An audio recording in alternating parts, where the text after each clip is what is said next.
രാഷ്ട്രപിതാവ് മഹാത്മാഗാന്ധിയെക്കുറിച്ചുള്ള ഒരറിവും പുതിയ തലമുറയ്ക്കും ചെറുതല്ല. മഹാത്മാഗാന്ധി കാലവും കർമ്മപർവവും 1869 മുതൽ 1915 വരെയുള്ള അദ്ദേഹത്തിൻ്റെ ചരിത്രമെഴുതി ശ്രദ്ധേയനായിരിക്കുകയാണ്. വടകര സ്വദേശി, വടക്കൻ പാട്ടുകളുടെ സമ്പാദകനും കേരള സംഗീത നാടക അക്കാദമി വൈസ് ചെയർമാനുമായിരുന്ന MC അപ്പുണ്ണി നമ്പ്യാരുടെയും P മീനാക്ഷി ടീച്ചറുടെയും മകനായ ശ്രീ P ഹരീന്ദ്രനാഥ്. അദ്ദേഹം ഏഷ്യാബഹറിൻ്റെ അതിഥിയായി എത്തിച്ചേർന്നപ്പോൾ തൻ്റെ രചനയെക്കുറിച്ചും ഈ കാലഘട്ടത്തെക്കുറിച്ചും സംസാരിക്കുകയുണ്ടായി. അതിൻ്റെ പ്രസക്ത ഭാഗങ്ങളിലേക്ക് കിടക്കാം. എൻ്റെ ആദ്യത്തെ ചരിത്ര ഗ്രന്ഥമായ ഇന്ത്യ ഇരുളും വെളിച്ചവും പ്രകാശിതമായതിനു ശേഷം 10 വർഷങ്ങൾക്ക് മുമ്പ് ഞാൻ ബഹ്റിൻ സന്ദർശിക്കുകയുണ്ടായി. ആ സന്ദർഭത്തിൽ ബഹ്റിനിലെ എല്ലാ മലയാളി കൂട്ടായ്മകളും ഞാൻ എഴുതിയ ചരിത്ര പുസ്തകത്തിന് നൽകിയ ഹൃദയപൂർവമായ പിന്തുണയാണ് എൻ്റെ രണ്ടാമത്തെ ചരിത്ര ഗ്രന്ഥമായ മഹാത്മാഗാന്ധി കാലവും കർമ്മപർവവും 1869 1915 എന്ന ഗ്രന്ഥരചനയ്ക്ക് ശേഷം ഞാൻ ബഹ്റിനിൽ എത്താനുള്ള പ്രധാന കാരണം. ഞാൻ വടകര സ്വദേശിയാണ്. വടകരക്കാരുടെ കൂട്ടായ്മയായ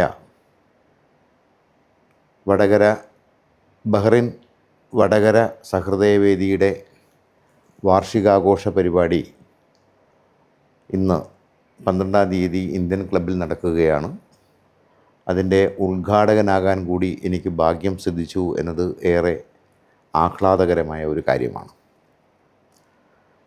ഇന്ത്യ ഇരുളും വെളിച്ചവും എന്ന ചരിത്ര ഗ്രന്ഥത്തിൻ്റെ രചനയ്ക്കിടയിലാണ് മഹാത്മാഗാന്ധി എന്ന മഹാമനുഷ്യൻ്റെ, സത്യാന്വേഷിയുടെ, പ്രകൃതി സ്നേഹിയുടെ, അഹിംസാവാദിയുടെ വലുപ്പം, ആഴം ഞാൻ തിരിച്ചറിയുന്നത്. അത്തരമൊരു പുതിയ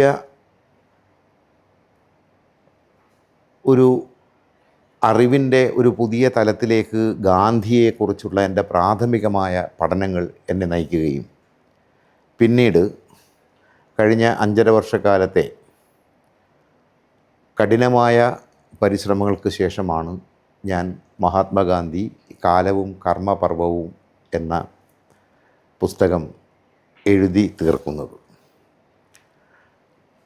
യഥാർത്ഥ മഹാത്മാഗാന്ധി രൂപം കൊള്ളുന്നത്, പിറവിയെടുക്കുന്നത് ദക്ഷിണാഫ്രിക്കയിലാണ്. 1893 ദക്ഷിണാഫ്രിക്കയിലെത്തിയ Gandhi, barrister MK Gandhi, Dada Abdullah Sheth and കമ്പനിയുടെ ഒരു കോടതി വ്യവഹാരവുമായി ബന്ധപ്പെട്ട് ദക്ഷിണാഫ്രിക്കയിലെ ഡർബനിൽ കപ്പലിറങ്ങിയ ഗാന്ധി 1914 ദക്ഷിണാഫ്രിക്കയിൽ നിന്ന് ഇന്ത്യയിലേക്ക് തിരിച്ചു വരുമ്പോഴേക്കും അദ്ദേഹം ബാരിസ്റ്റർ MK ഗാന്ധിയിൽ നിന്ന് മഹാത്മാഗാന്ധിയായി പരിണമിക്കപ്പെട്ടിരുന്നു. ഈ പരിണാമ പ്രക്രിയയുടെ സൂക്ഷ്മാംശങ്ങളാണ് ഞാൻ മഹാത്മാഗാന്ധി കാലവും കർമ്മപർവവും എന്ന പുസ്തകത്തിൽ രേഖപ്പെടുത്തിയിട്ടുള്ളത്. യഥാർത്ഥ മഹാത്മാഗാന്ധി ജനിക്കുന്നത് 1869 ഒക്ടോബർ 2 പോർബന്തറിലല്ല. 1893 മെയ് 31 ഡർബനിൽ നിന്ന് പ്രിട്ടോറിയയിലേക്കുള്ള തീവണ്ടി യാത്രക്കിടയിൽ പീറ്റർ മാരിറ്റ്സ്ബർഗ് റെയിൽവേ സ്റ്റേഷനിൽ വെച്ച് കറുത്ത വർഗ്ഗക്കാരനായതിനാൽ 1-ാം ക്ലാസ് കമ്പാർട്ട്മെൻറ്റിൽ നിന്നും പ്ലാറ്റ്ഫോമിലേക്ക് വലിച്ചെറിയപ്പെട്ട ആ തണുത്ത രാത്രിയിലാണ് യഥാർത്ഥത്തിൽ മഹാത്മാഗാന്ധി പിറവിയെടുക്കുന്നത്. 1938 എത്രയോ വർഷങ്ങൾക്ക് ശേഷം അമേരിക്കൻ പാതിരിയായ ഡോക്ടർ ജോൺ ആർ മോട്ട് ഗാന്ധിയോട് ചോദിക്കുന്നുണ്ട്, ഏതായിരുന്നു താങ്കളുടെ ജീവിതത്തിലെ ഏറ്റവും സൃഷ്ടിപരമായ അനുഭവം? ഗാന്ധി ആ ഹേമന്തരാത്രിയിലെ പീറ്റർ മാരിറ്റ്സ്ബർഗ് റെയിൽവേ സ്റ്റേഷനിലെ വിശ്രമമുറിയിലെ കൊടുന്തണുപ്പിലോ ഏകനായി കഴിഞ്ഞ അനുഭവം ഓർത്തെടുത്ത് പറയുന്നുണ്ട്, ആ രാത്രിയിൽ ഞാൻ എൻ്റെ അഹിംസാ സമരം ആരംഭിച്ചു. അന്ന് ബാരിസ്റ്റർ MK ഗാന്ധി ആരംഭിച്ച അഹിംസാ സമരം തുടർന്നുള്ള കാലത്ത് അദ്ദേഹം നടന്നു കയറിയ കനൽ വഴികളിലൂടെയുള്ള സഹനത്തിൻ്റെ കനൽ വഴികളിലൂടെ യാത്രയിലൂടെയാണ് ബാരിസ്റ്റർ MK ഗാന്ധി മഹാത്മാഗാന്ധിയായി പരിണമിക്കുന്നത്. ഈ ഒരു പരിണാമ പ്രക്രിയക്കിടയിൽ, അല്ലെങ്കിൽ 1948 ജനുവരി 30 ബിർള മന്ദിരത്തിൽ വെച്ച് നാഥുറാം വിനായക് ഗോഡ്സെയുടെ ഇറ്റാലിയൻ ബരേറ്റ തോക്കിൽ നിന്നുള്ള വെടിയുണ്ടകളേറ്റ് മരണം പ്രാപിക്കുന്നതിനിടയിൽ ആ മഹാമനുഷ്യൻ നടന്നുപോയ വഴികൾ, അദ്ദേഹം സ്വീകരിച്ച സമരമാർഗങ്ങൾ, അദ്ദേഹം നടത്തിയ പോരാട്ടങ്ങൾ, അദ്ദേഹം നേരിട്ട എതിരാളികൾ, അദ്ദേഹം വായിച്ചു തീർത്ത പുസ്തകങ്ങൾ, അദ്ദേഹം എഴുതിയ പുസ്തകങ്ങൾ, ഇതൊക്കെ ആധുനിക കാലഘട്ടത്തിൽ മറ്റൊരു മഹാമനുഷ്യനും മറ്റൊരു നേതാവിനും അവകാശപ്പെടാൻ കഴിയാത്തതാണ്. അതാണ് ഗാന്ധിയുടെ മഹത്വം. ദീർഘകാലം മഹാത്മാഗാന്ധിയുടെ സെക്രട്ടറി ആയിരുന്ന മഹാദേവ് ദേശായിയുടെ മകൻ നാരായൺ ദേശായി 4 വോള്യങ്ങളിലായി ഗാന്ധിയുടെ ജീവചരിത്രം എഴുതിയിട്ടുണ്ട്. സാധന, സത്യാഗ്രഹം, സത്യപഥം, സ്വാർപ്പണം. അതിലെ ആദ്യ വോള്യമായ സാധനയുടെ ആമുഖത്തിൽ പറയുന്നുണ്ട്, മഹാത്മാഗാന്ധി കേവലമൊരു വ്യക്തിയല്ല, ജീവപരിണാമത്തിൻ്റെ പ്രവാഹഗതിയിൽ മനുഷ്യവംശത്തിന് കൈവരിക്കാൻ കഴിഞ്ഞ ഏറ്റവും വലിയ ഒരു നന്മയാണ് മഹാത്മാഗാന്ധി. ആ നന്മയുടെ ഉറവിടങ്ങൾ തേടിയുള്ള ഒരു ഗാന്ധി പഠിതാവ്, എളിയ ഗാന്ധി പഠിതാവ് എന്ന നിലയിൽ ഞാൻ നടത്തിയ പരിശ്രമങ്ങളുടെ പരിണതിയാണ് ഈ ഗ്രന്ഥം. ഗാന്ധിയുടെ ദർശനങ്ങൾ, ഗാന്ധിയുടെ പ്രപഞ്ചവീക്ഷണം, ഗാന്ധിയുടെ സത്യാഗ്രഹ സമര മുറകൾ, ഗാന്ധിയുടെ അഹിംസാ സിദ്ധാന്തം, അദ്ദേഹത്തിൻ്റെ വ്യക്തിയെയും സമൂഹത്തെയും രാഷ്ട്രത്തെയും ലോകത്തെയും ഗാന്ധി കണ്ട രീതികൾ ഒക്കെ ഇന്ന് സമകാലിക ലോക ഇന്ത്യൻ സാഹചര്യത്തിൽ അനുദിനം പ്രസക്തമായി മാറുകയാണ്. അതാണ് ഗാന്ധിയുടെ പ്രസക്തി. ഗാന്ധിയെ വിമർശിക്കുക എളുപ്പമാണ്, ഗാന്ധിയെ പഠിക്കുക, തിരിച്ചറിയുക വളരെ ബുദ്ധിമുട്ടുള്ള കാര്യമാണ്. ഗാന്ധിയൻ ദർശനങ്ങളുടെ അടിസ്ഥാനം തിരിച്ചറിയാത്ത ഒരാൾക്ക് മഹാത്മാഗാന്ധി ആരാണെന്ന് കൃത്യമായി ഒരിക്കലും മനസ്സിലാക്കാൻ കഴിയില്ല. നമ്മുടെ സാമാന്യ വ്യവഹാരങ്ങളിലെല്ലാം പ്രത്യക്ഷപ്പെടുകയും വിമർശിക്കപ്പെടുകയും ഒക്കെ ചെയ്യുന്ന ഗാന്ധി ഇന്ത്യയിലെ പൊളിറ്റിക്കൽ ഗാന്ധിയാണ്, ഇന്ത്യയിലെ രാഷ്ട്രീയ ഗാന്ധി. യഥാർത്ഥ ഗാന്ധി ഇന്ത്യയിലെ രാഷ്ട്രീയ ഗാന്ധിയല്ല.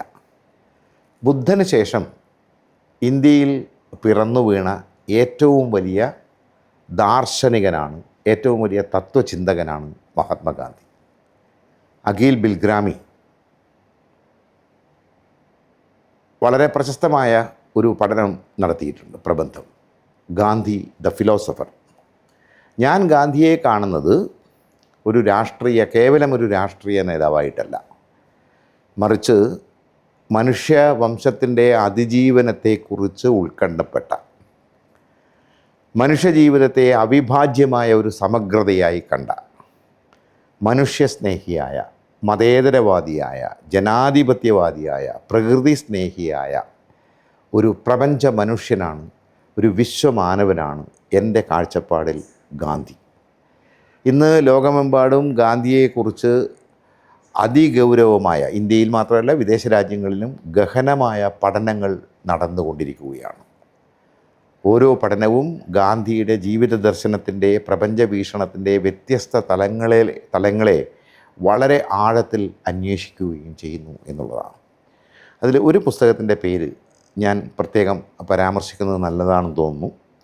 മാർട്ടിൻ ഗ്രീൻ എഴുതിയ Gandhi the voice of A new age revolution എന്നൊരു പുസ്തകമുണ്ട്. ആ പുസ്തകം MK ഗാന്ധി അദ്ദേഹം ജീവിതത്തിൽ ആർജിച്ച അറിവുകൾ എങ്ങനെയെന്നും ആ അറിവുകൾ സമൂഹത്തിൻ്റെ പുനർസൃഷ്ടിക്ക് വേണ്ടി എങ്ങനെ വിനിയോഗിക്കണമെന്നൊരു പുതിയ ജീവിത പാഠം എങ്ങനെയാണ് ഈ മഹാമനുഷ്യൻ രചിച്ചത് എന്നതിനെക്കുറിച്ചുള്ള അതിഗഹനമായ ഒരു പഠനമാണ്. അതേപോലെ ഏറ്റവും പ്രസക്തമായ ഒരു പുസ്തകം, എല്ലാവരും അനിവാര്യമായും പഠിക്കേണ്ട ഒരു പുസ്തകം 1909 ഗാന്ധി എഴുതിയ ഹിന്ദു സ്വരാജ് എന്ന പുസ്തകമാണ്. ആ പുസ്തകത്തെ വേണമെങ്കിൽ നമുക്ക് ഗാന്ധി ദർശന പ്രവാഹത്തിൻ്റെ ഉറവിടം എന്ന് വിശേഷിപ്പിക്കാവുന്നതാണ്. 115 വർഷങ്ങൾക്ക് മുമ്പ് ഇന്ത്യയുടെ മതേതര പാരമ്പര്യത്തെക്കുറിച്ച്, പാശ്ചാത്യ നാഗരികത സൃഷ്ടിക്കുന്ന ഹിംസാത്മകതയെക്കുറിച്ച് ഒക്കെ അദ്ദേഹം നൽകിയ മുന്നറിയിപ്പുകൾ ഇന്നും ഗാന്ധിയെ പ്രസക്തനാക്കി മാറ്റുന്നു എന്നതാണ് ഏറ്റവും പ്രധാനപ്പെട്ട ഒരു കാര്യം. ഗാന്ധി ഒരു വെളിച്ചമാണ്, ഗാന്ധി ഒരു തെളിച്ചമാണ്, ഗാന്ധി ഒരു ഊർജമാണ്. 1950 ഗാന്ധി വധിക്കപ്പെട്ടതിന് ശേഷം ഗാന്ധി വധിക്കപ്പെട്ടതിന് 2 വർഷങ്ങൾക്ക് ശേഷം ആണ് അമേരിക്കയിലെ കറുത്ത വർഗ്ഗക്കാരായ അടിച്ചമർത്തപ്പെട്ട ജനതയുടെ വിമോചനത്തിന് വേണ്ടി സ്വന്തം ജീവിതം ഒഴിഞ്ഞുവെച്ച മാർട്ടിൻ ലൂതർ കിങ് ജൂനിയർ 1950 ഫിലഡൽഫിയയിലെ ഫ്രണ്ട്ഷിപ്പ് ഹൗസിൽ വെച്ചാണ് ഹോവാർഡ് യൂണിവേഴ്സിറ്റി പ്രസിഡൻ്റായ ഡോക്ടർ മോർഡേക്കി ജോൺസൺ ഗാന്ധിയുടെ ജീവിത ദർശനത്തെക്കുറിച്ച് നടത്തിയ ഒരു പ്രഭാഷണം കേൾക്കുന്നത്. മാർട്ടിൻ ലൂതർ കിങ് ഈ പ്രഭാഷണം കേട്ടയുടൻ തൊട്ടടുത്തുണ്ടായിരുന്ന ഒരു വലിയ പുസ്തകശാലയിലേക്ക് പോയി 6 പുസ്തകങ്ങൾ, ഗാന്ധിയെക്കുറിച്ച് എഴുതപ്പെട്ട 6 പുസ്തകങ്ങൾ പഠനവിധേയമാക്കുകയും പിന്നീട് അദ്ദേഹം അമേരിക്കയിലെ കറുത്ത വർഗ്ഗക്കാരുടെ വിമോചനത്തിന് വേണ്ടി ഗാന്ധി മുന്നോട്ട് വെച്ച അഹിംസാ സമരമുറ സ്വീകരിക്കുകയും ചെയ്യുകയാണ്. അദ്ദേഹം ഗാന്ധിയെക്കുറിച്ച് പറഞ്ഞ ഒരു വാചകം പറഞ്ഞ് ഞാൻ എൻ്റെ ഈ സംഭാഷണം അവസാനിപ്പിക്കുകയാണ്. മാർട്ടിൻ ലൂതർ കിങ് പറയുന്നു, മനുഷ്യരാശി പുരോഗമിക്കുന്നു എങ്കിൽ അത് ഗാന്ധിയിലൂടെയായിരിക്കും. നമ്മൾ ആ മഹാമനുഷ്യനെ അവഗണിക്കുകയാണെങ്കിൽ അതിൻ്റെ എല്ലാ ഭവിഷ്യത്തുകൾക്കും നമ്മൾ മാത്രമായിരിക്കും ഉത്തരവാദികൾ.